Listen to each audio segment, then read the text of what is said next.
Hello, this is Mark Herman, and it occurred to me that I've been doing a lot of videos, not a lot, but a number of videos on the campaign, the Gettysburg campaign with the 8 maps and all that. And all of a sudden I realized that I didn't discuss or show you the new piece that finishes out the Civil War Heritage Series, the theater module. Now, the theater module is a direct descendant of my old Gulf Strike 2-level, like mega hex to operational hex system. And so this is a tried and true system for me. So let me tell you what you're looking at, and then we'll kind of discuss how this all works in the game. So the first thing you're going to notice is that the game goes from, this is Richmond and Petersburg here. Note the really cool use of a shower curtain rod as a pointer. This is Washington, D.C.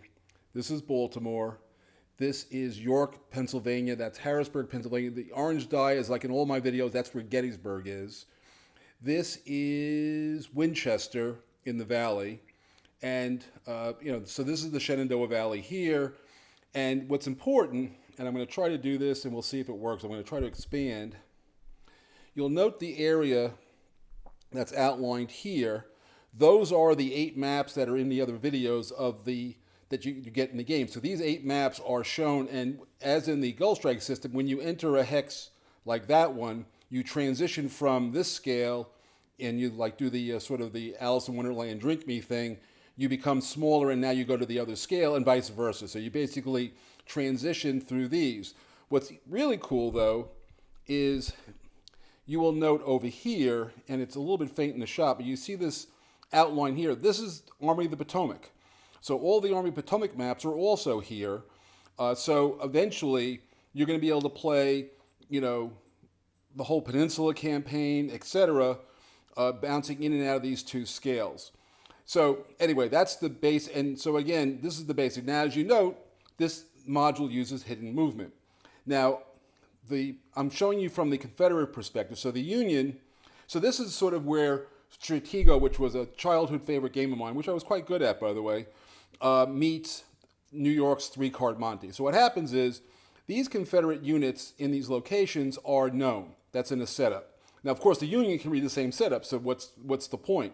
So now comes the 3-card Monte part. So before you do any movement, and I've already done it for the Union, each of these areas is a core area, and there are no dummy units in the module.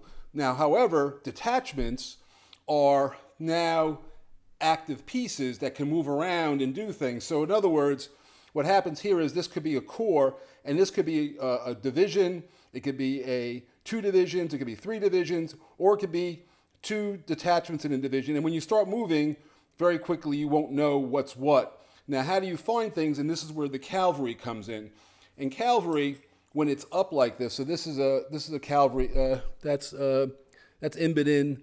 When the cavalry is up, they are not scouting. They do defend themselves, and they will screen a hex if you hit it, but they can't do reconnaissance. So when you reveal a block, you put its counter from the campaign game down on the map, and then it acts as a cavalry unit. So that's the distinction of how cavalry works, and you can screen, you can do reconnaissance, etc. And in the very beginning of the scenario, so the 3-card Monte part, and I'll just try to do a little bit of this, but so here you'll see there's 1 block, and that represents Hampton's cavalry.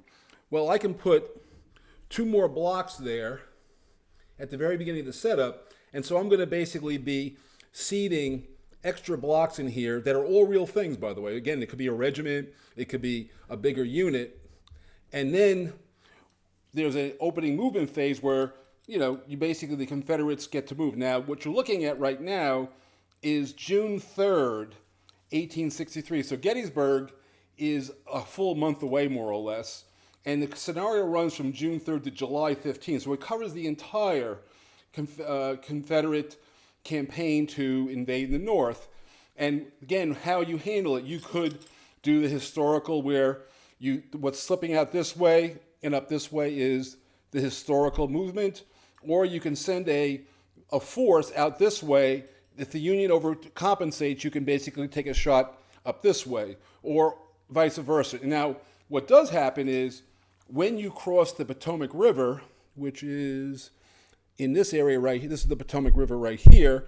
Once you start getting into Union territory, there are going to be reports from civilians that, hey, the Confederates are here. And more importantly, Harper's Ferry, which is this right here, they had an observation post right in this location. They watched the Confederates cross the river here. So again, this is not Coral Sea where you're looking for carriers. These are armies that are walking with wagons that don't go very fast. And once you kind of sight a unit, it's hard to lose track of it entirely. You can work at doing that, but ultimately you have to close and get the job done. Now, this plays at the two levels, the theater, and by the way, the theater level is 8 miles per hex. Again, half mile per hex here when you go to the campaign maps. But the reality is that once things are discovered, you can fight on this map or on these maps, and there's a separate combat system for the theater game, which broadly approximates a large encounter that you would have in a series of assaults at the campaign level.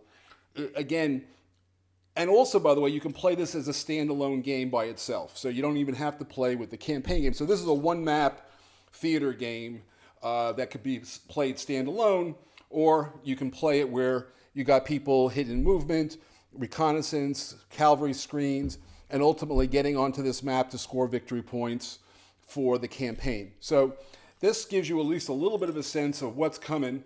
But and by the way, just because you asked, this map is close to final art. These stickers are made by me. These stickers are in production right now, but they say what they have to say. They're very simple. But again, and you use the counters from the main game to substitute in for these when necessary. When things get discovered or when you transition into here and you're trying to now maneuver and win a battle where it's hard to hide who you are. So there you have it, Lee Moves North Theater Module. As again, that's part of the package. It is also the last part of the series. And so ultimately, as I do games like, Second Manassas, you'll be able to actually play larger theater campaigns that link maps together. Of course, I'm going to be using this for the Mississippi, the Vicksburg campaign, Sherman's March to the Sea. So you're going to have some large theater maps that connect critical axes of advance in the South, and then you can play the game at the two basic levels of the theater level or at the grand tactical quasi-campaign level.